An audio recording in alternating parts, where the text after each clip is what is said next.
So,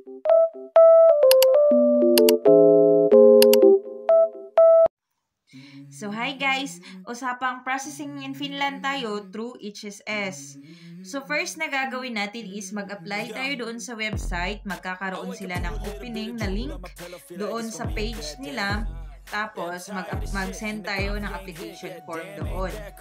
Once na nag-send kayo ng application form doon, check nyo lagi yung spam message nyo sa email nyo kasi doon sila magsisend ng link for entrance exam.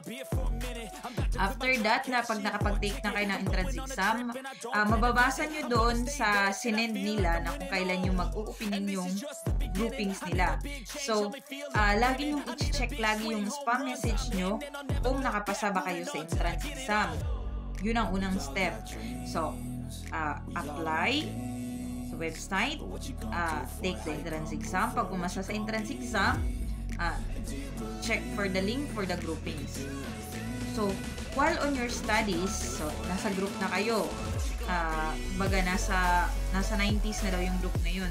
So, while on your studies, so A0 language module is consist of 10 weeks and A1 language modules is consist of 10 weeks too. Tapos, ang A2 language level is consist of week 11. So, after nyo ng A0, is magkakaroon kayo ng exam, final exam, at after ng A1 language module is magkakaroon din kayo ng exam. Tapos sa A2. Sa amin kasi, meron na kaming practical nursing noon na iba na kasi daw yung rules ngayon. So, mas strict na sila. So, pagkatapos ng levels of exam, dapat mapasa mo yan. So, mga almost 8 months lang kami noon na sunod-sunod kami na umasa. So, 8 months lang, process na kami. May employer na kami agad. Pagkatapos na may pumasa sa A2. Tapos, diretso na kami na mga after weeks lang, book na kami ng ticket. So, sa studies lang talaga kayo matatagalan. So, sa gastos naman, papuntang Finland guys, kailangan mo lang mag-ready for the bookings of tickets. Like, 7,000 to 10,000 each KD lang yung bookings ng ticket. Depende kasi sa seats mo. Tapos, yung pocket money mo, tapos pagbayad ng visa, nasa 500 each KD ata. Basta, konti lang yung magagastos nyo guys. Ang pagtsatsaga lang talaga sa studies, yung paghihirapan natin. At yung gastos, konti lang, makakaya lang sa sahod natin pag-iipunan. Yun, ikaw yung magbabayad ng ticket mo, ng visa mo. So, may mga patakaran na daw sila ngayon na iba na. So, hindi ko na alam yung mga bagong patakaran nila. So far, yung sa amin, ganun lang kami. 8 months kami nag-aral. Straight yan. With 4 times a week na discussion every night for 20 minutes.